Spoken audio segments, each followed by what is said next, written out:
આજે સવારમાં ઊભો થઈને ફ્રેશ થઈને જોવા જાઉં છું કે મમ્મી શું બનાવે છે. આજે છે રવિવાર. એ મમ્મી શું બનાવો છો તમે? ભજીયા બનાવું. હાલો ભજીયા ખાવા. હરીફાના પાનના. સુપ્રભાત. હાલો.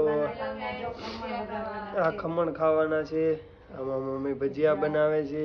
મમ્મી ચા લીંબુ નાખે છે. હાલો ભજીયા ખાવા. હાલો ભજીયા ખાવા બધા આવી જાજો. યુટ્યુબ પર છેલ્લે ગરમા ગરમ શીરો પણ મળશે. હાલો જો અહીંયા તેલ ગરમ થાય છે.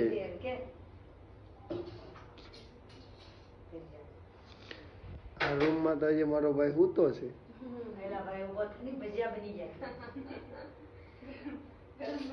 ગરમ ગરમ ભજીયા. ગરમ ગરમ ભજીયા ખવાય.